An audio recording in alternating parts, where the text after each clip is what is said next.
Welcome, everybody, to a special episode of Tea Time with Tommy. there we go. All right, and guys, special guest here today, the CEO and creator of On Point Basketball, DREW EBANKS, is here to join us. DREW, thank you so much again for taking the time out of your busy schedule to join us. No problem, Thomas. My pleasure. Always good to talk hoops. Absolutely, and let's get right into it. You are like Mr. Canada Basketball, you're the founder of On Point, and always talking about Canadian basketball. So first thing I want to ask you, DREW, is what inspired you to become like the founder of On Point Basketball? Where'd you come up with this amazing media brand? It was kind of a need for telling stories, Canadian basketball stories.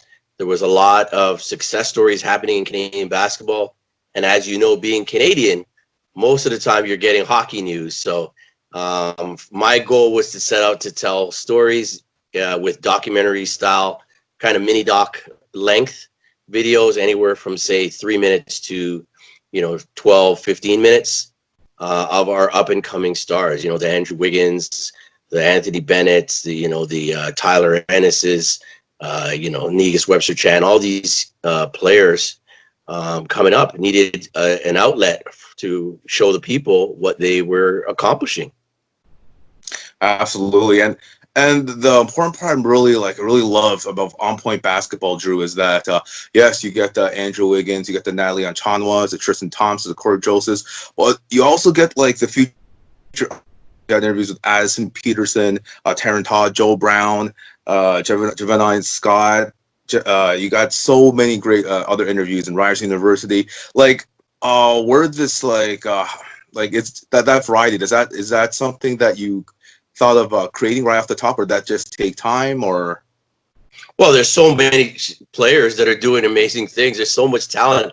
It's difficult in a way because to catch up to them, but it's almost easy because there's so much to choose from. So yeah, we have success on both levels, both on the guys side and on the girls side. This past spring, we had Aaliyah Edwards, on the girls side committing to UConn, and then two of her teammates as well committing to Syracuse, Cheyenne Day Wilson and Latasha Lattimore. And that whole Crestwood prep team had like 6 or 7 commits, 6 I believe to NCAA and 1 to U Sports, and then on the guys side, guys like Matthew Alexander Moncrief going to Oklahoma State, Mateus Case going to Penn.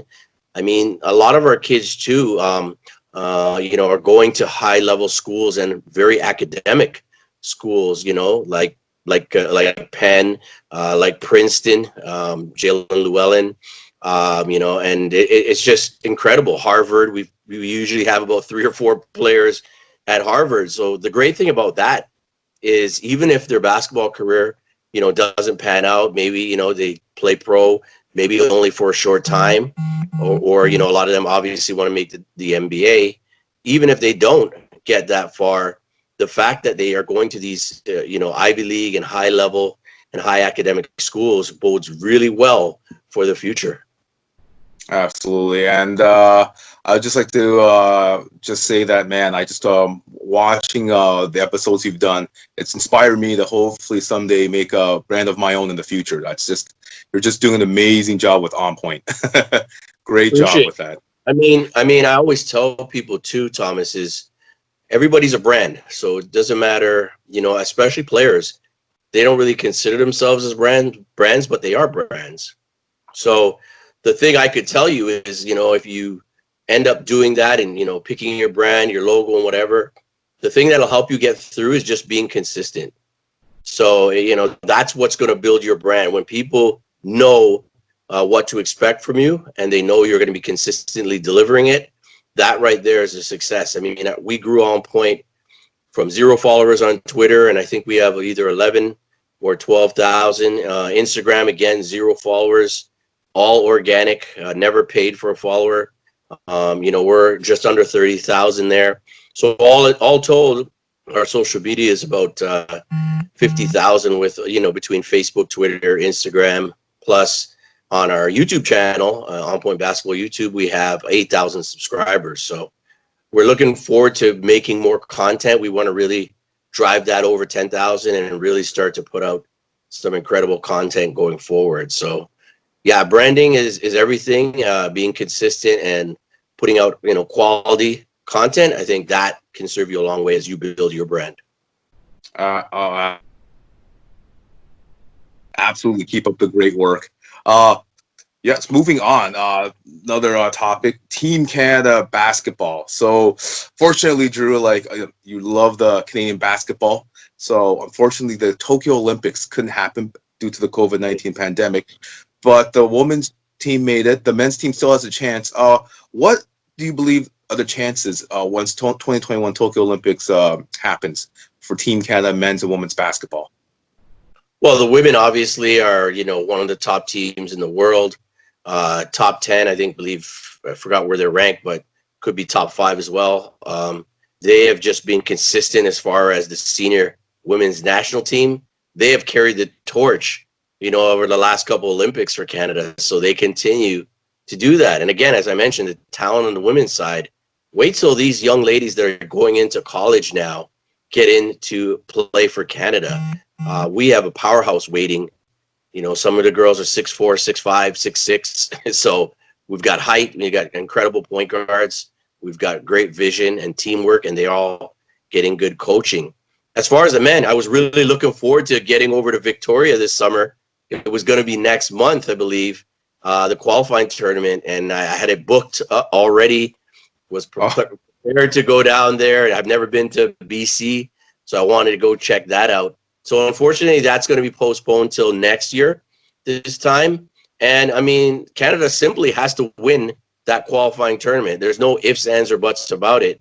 They have to come out on top in that tournament. So I think they have a great chance. I think the only issue right now is when you look at what's happening with the COVID-19 situation, not sure if they're going to get many NBA players. We'll see how that goes. If they can get the NBA players to buy in and be involved, they have a good a shot as any to get through and get to the Olympics for the first time since, 2000? Yeah. 2000. Sydney. 2000. And I remember Sydney so well.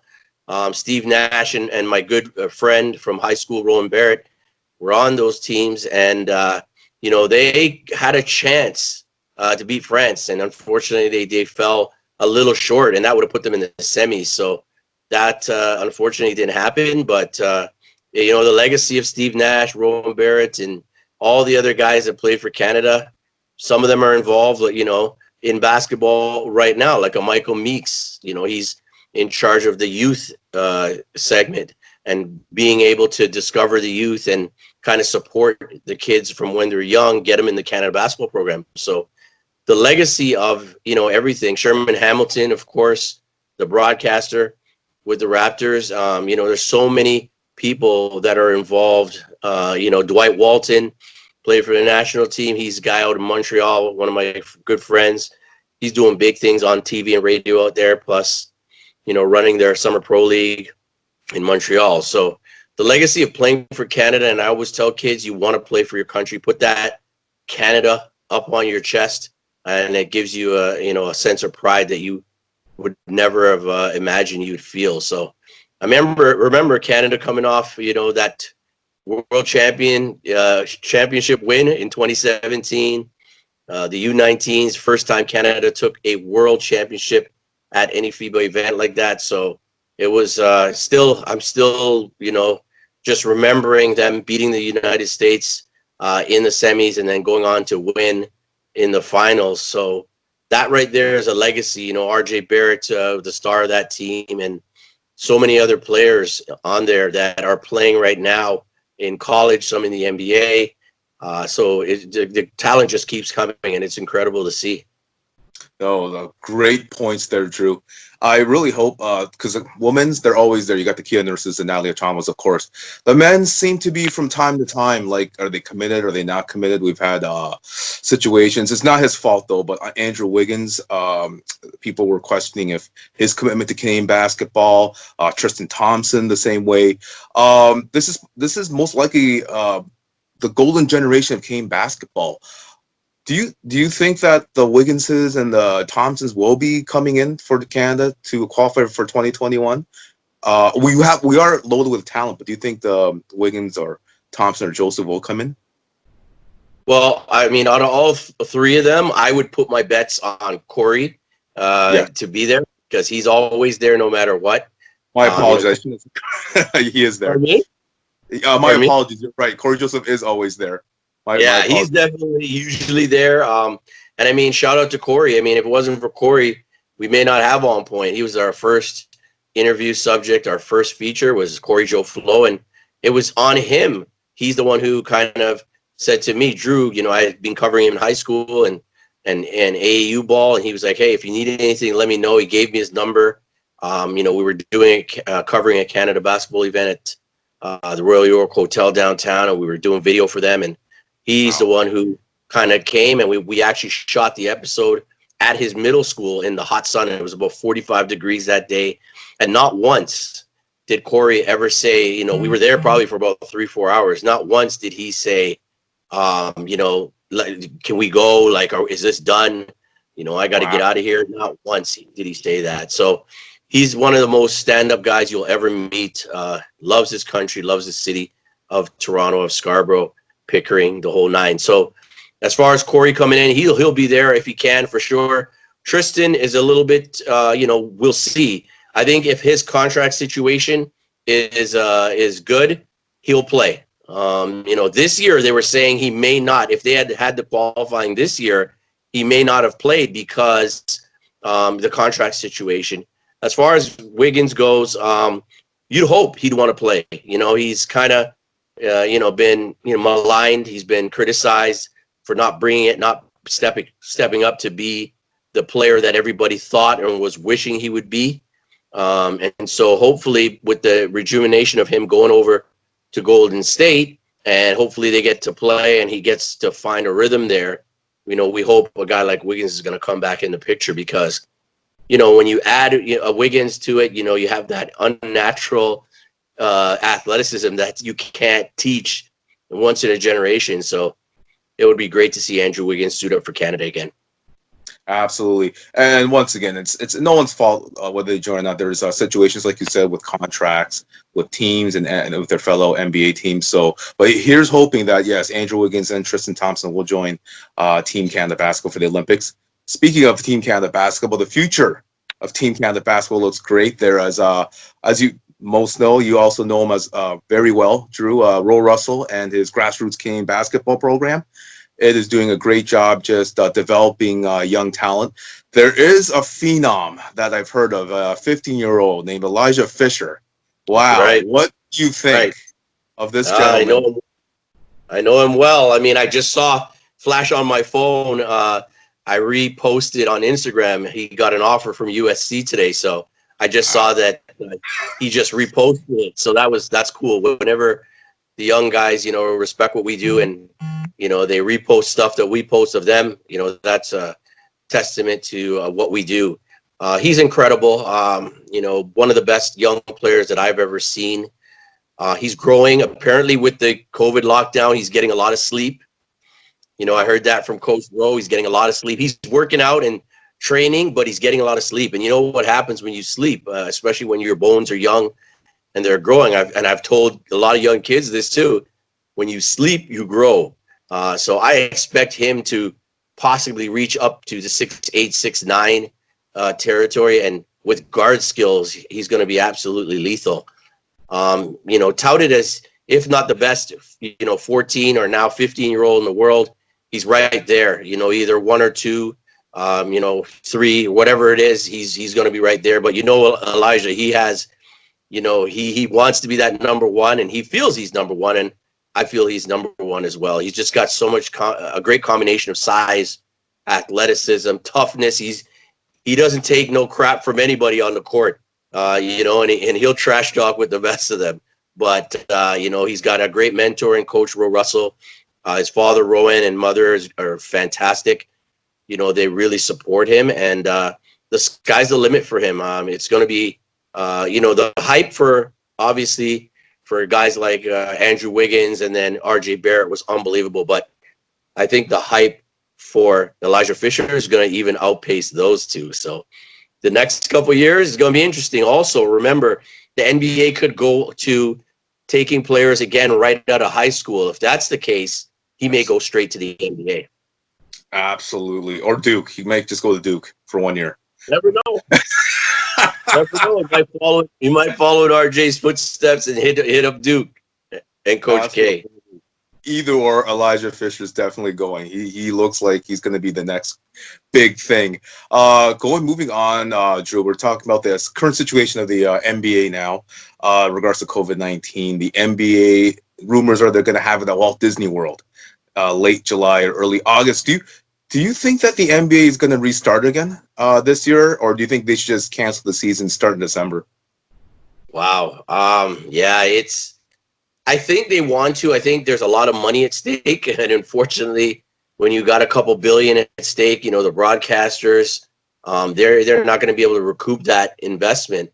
So I think there's pressure for the players to get back on the court. Now, the question is, they want to do it in one location, have the players essentially quarantined in that one location, as you mentioned, to keep, you know, the risks of them contracting coronavirus to a minimum. They might have a few family members for each player available to be there as well. So I think it's going to go ahead, provided there's no major outbreaks. The one thing I'm leery of is holding that in Florida, Thomas. You know, Florida, they're saying, you know, the results or the numbers are not being accurately reported, and the extent of, you know, people getting it down there is not being accurately recorded. So that could be an issue right there. But I mean, I have a strong feeling they're willing to do it if the players are willing to sacrifice. I think I've heard some players say that depending on if they're in the playoffs or not, you know, if they go straight to a playoff format, they're talking about 1 to 16, regardless, seeding 1 to 16, regardless of conference. So there's a few teams that would possibly be left out, and they're not too happy about that. So we'll see if they get it all together. I'm sure they're going back and forth, all the different ideas. But if I was a betting man, I would say they're going to be backplaying. And unfortunately, without fans, without spectators, it looks like. But, you know, I think the viewership on TV would be pretty good as well. Oh, that's absolutely. Hopefully, yeah. Even though it won't be without fans, but you know, hopefully, you know, the NBA season will start, because I'm sure you and I and all basketball fans are dying to see the games again. Or if they don't start again, it's a good thing. Then our Toronto Raptors are 2-time champions. Yeah, for sure. They'll have two off seasons that they could say that they're champions for sure. But knowing Kyle Lowry and knowing Pascal Siakam and the rest of the crew and Fred VanVleet, you know, they would love to get back and try to defend, because nobody's thinking the Raptors can defend. And the worst thing you can do is underestimate a champion. So we'll see what happens. You know, 1 to 16, if they do it like that, right now they'd be the 3rd seed. Who would have thought that the Raptors would be number 3 overall in the NBA after losing Kawhi Leonard? Unbelievable season for them, despite losing a lot of games. I think they're in the top 3 as far as losing man games to injury this past season. So despite all the injury woes, the Raptors are 3rd in the NBA and 2nd overall in the East. So watch out for the Raps. Yes, and in 2 years we'll get Kawhi Leonard back, and everything will be great again. Well, we'll see. That's what wishful thinking. I don't know about that. I think he enjoyed his time here, but he wanted to go home. Yeah, Kawhi will always forever be in our hearts, Drew. Yeah, but you're right. He had to go home and you know, do his thing in LA, which is awesome. Moving on to the last topic. So as you know, everyone in the world has known the Last Dance trailer about Michael Jordan and that championship '98 season. What did you specifically take from that trailer? for Michael Jordan? Well, I mean, the doc obviously looked like it was from the perspective of Jordan. He had a lot of input in it, and a lot of the other players, Scottie Pippen, Horace Grant, Craig Hodges was left out of it in total. They're not happy. A lot of them aren't happy at the way they were portrayed. I'm not sure about Scottie if that's really true. I'd love to hear him speak on it and talk if he is upset. But there was a few things I took from that. Obviously, there was a scene with Jordan on his couch in the hotel talking about, this is the only time I really get to be by myself. And, you know, can you imagine being Michael Jordan and every minute of your time people want to be around you, want to be with you? So you're a celebrity, you're a superstar, but you're almost chained or in a cage because you can't really just walk out on the street. Pretty much he was, you know, at that time, probably still now, is one of the most recognizable people, maybe the most in the world. So that kind of, you know, was interesting. We knew about the Jerry Krause situation. We knew they didn't get along. We knew, again, Scottie didn't want to go into the game, but it was weird to even have that play and that sequence in the documentary, knowing that Jordan had left, Jordan had retired, and he wasn't on that team, and they still put that in. So I think that's kind of where Scottie's anger comes from. Like, why would you have that whole scene in when you weren't even on the team? But there was another striking thing for me. Obviously Jordan takes every little slight, everything that he perceives as a slight, to use it as his advantage. But one thing I was shocked with him was how little he seemed to respect his opponents. And these are guys that are top, all-stars, Hall of Famers, whatever you want to call it, like Clyde Drexler. He basically said he wasn't competition for him. The glove, Gary Payton, he said he wasn't bothering him at all on defense when he was the best defender or defending guard in the league for several years. And then LaBradford Smith, the young guy, what he ended up doing to him, like just demolishing him mentally after, he said something to Jordan. And then George Karl not coming over to talk and say hi, being North Carolina guys, was a real slight. And he was like, okay, you don't want to come over and just say hello, shake my hand before the game or whatever. I'll deal with you guys tomorrow. So, his level of just picking small things or big things to kind of motivate him, I think that was something that we didn't really know deep down. And one thing I liked about the series was his selection of cars. I think he had Ferraris, Testarossas, he had everything. And I love cars. So that was just beautiful to see Jordan like rolling in like a red Ferrari or Lamborghini or whatever it was. He had a Range Rover. His choice of whips was incredible. And the director had a great choice in music. The music of the time, in the mid 80s, mid 90s and up. Late 80s to mid 90s and up. The music I lived on, the hip hop, I call that, the golden age of hip hop. And so to see that music being featured in the documentary was incredible to see. So enjoyable.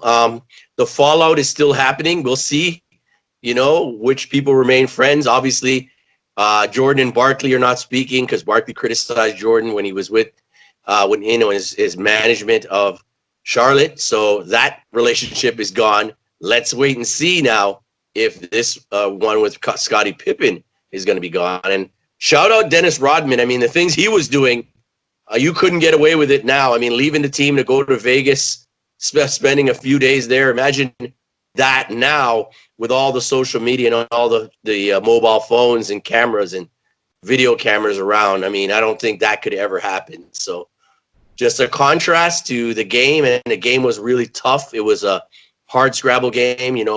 Guys were getting clotheslined. Guys were throwing guys out of bounds. It's such a different NBA now where you can barely breathe on players and they'll call a foul. Yes, different era back then. You're absolutely right, Drew. It was great to see the inner workings of Jordan and his competition's competitive spirit, and his teammates, Scottie Pippen, Dennis Rodman, Horace Grant. So, yes. So, Drew, do you have time for a quick trivia? Yeah, let's see. Let's see what I can get done. Here we go. So, yes. So, always do a trivia at the end. So let's get right to it. It's about this is your playground right here. Canadian basketball, history of Canadian Yep. basketball. So let's go. Let's go. All right, trivia with Drew Ebanks. Question number 1. Which player led Team? This is so easy. Which player led Team Canada in 2000 to the quarterfinals in the Olympics? Gee whiz. Steve Nash. I apologize, Drew, for that. Like, I did not mean to insult your intelligence in any way with that question. Sorry about that. I always make question number 1 too easy, and then go from there. And oh my, okay. Question number 2. Who was the coach of the 2000 team? Jay Triano. Apologies on that. These are too easy. These are too easy for you right now. All right, Drew, you are 2 for 2. Only 7 people have gotten perfect on the trivia in the history of Tea Time with Tommy. So you're on your way. Oh boy. 2 for no pressure. No pressure here. Question number 3. This is a little bit tough. But I have faith you'll get this. This former Canadian basketball player was drafted by the Philadelphia 76ers in 1983. So key hint here is 1983. Who was that player? 83, drafted by the Sixers.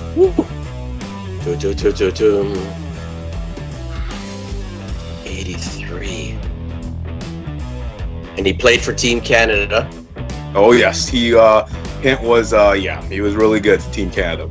I just gave you a huge hint. Yeah, but I'm drawing a blank. Could it be Bill Wennington? No, Bill. I'll give you another chance because you are a special guest here on the show. I'll give you another chance on this. He's a commentator. He's a commentator. Oh my goodness! How could I miss that? Leo Routens. Oh my goodness! The Sixers. I thought I know Wennington was on Chicago, but I figured maybe he got drafted somewhere else. But yeah, of course, Leo. I gotta know that. Come on, Drew. Well, it's 1983.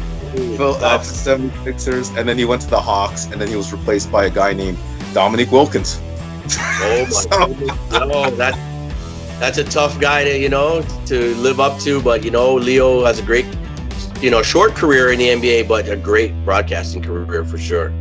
Absolutely. Also, Canadian basketball legend. That is Leo Routens. Question number 4, Drew. This was the only year. Oh man, this is hard. I apologize. This might be hard. This was the only year Team Canada basketball got the silver medal in the Olympics. The year, maybe that. Oh boy. Yeah, this. I apologize. I know it was in 1900s early. Could it have been 1918? No, great guess though. Go ahead. Second guess. Yeah, go ahead. 24, I believe. That one escaped me. No, it was 1936, but 36. Yeah, 18 was that's quite old. Yeah, 1936. You know what? That was a tough one. So I apologize for that. That was a real tough. No, it's all good. I gotta get sharper, man. I gotta get more on point. I've been home, not out on the scene, so I gotta get sharper with my guesses here.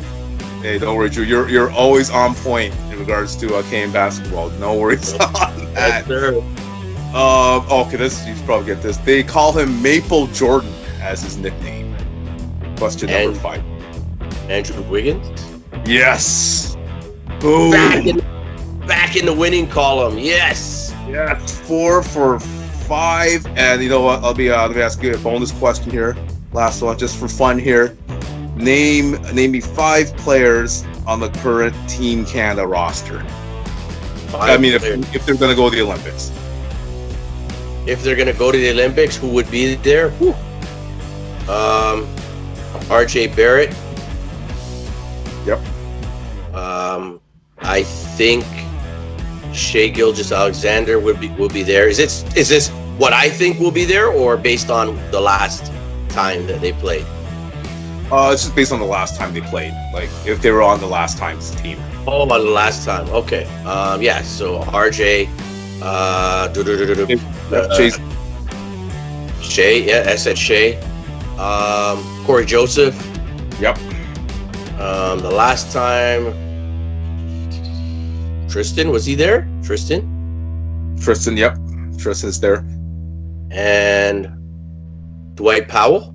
Yes. So yeah, I just made the bonus a little bit fun. Just you know, we can use our creative juices, you and I, to figure out who you know, who would be the roster. But maybe that should be my question. Just name the whole 12-man roster. But That Drew, would be tough. I could remember it maybe, but I'd have to do a little practice on that for the whole 12-man, man. You took it easy on me. Thank you. no, like these are pretty tough questions, Drew. Great job, 5 for 6. You You know started what? out early, you started out easy, but then you ramped it up big time. Yeah, it was my fault. Like no, that 1930s, that was a little too steep, but because like that, I wouldn't have got that. 20. I thought it was maybe the 20s, but yeah, you're right. 30, 36, right? Wow. Yeah, that's a long time ago, man. Almost 100 years. Yeah, and don't worry, Drew. I wouldn't have got that either. So, but yeah, We're not perfect here. We're always trying to improve, trying to learn. So don't think you can ever be perfect out here, folks. absolutely, absolutely. The only one perfect is you know, probably Michael Jordan. No, I'm joking. Yeah, but Yeah, even he's not even perfect. Jordan showed he's definitely not perfect. And again, we're all flawed humans. It's how you take those flaws and, you know, minimize those and use your strengths to form success, man. That's the way I look at life. Absolutely true. But I just want to say, like, great job on the trivia. Thank you so much for coming on the show. Final thing, would you like to promote On Point now and give a shout out to your Instagram handle for all the viewers watching? Yeah, sure. For Instagram, you can find us at On Point Basketball, as well as Facebook at On Point Basketball. On Twitter, we're at Drew Ebanks, and we're Snapchat. I believe it's OP Ball or OP Basketball, something of that nature. You'll find me. Just search, and you'll see us there. And our website is onpointbasketball.com. So we're working on a bunch of things. You'll see a new website soon. We're working on a scouting service and a whole bunch of stuff coming up once we get back on the floor and get to see our great young Canadian talent back in the gym. So hopefully we get through this coronavirus, you know, as soon as possible, you know, and get kids back on the floor in a healthy manner, and get basketball competitive, man. Get competitive again. Absolutely. And yes, guys, please watch Drew. This guy is just doing amazing stuff, and he is an inspiration for us all.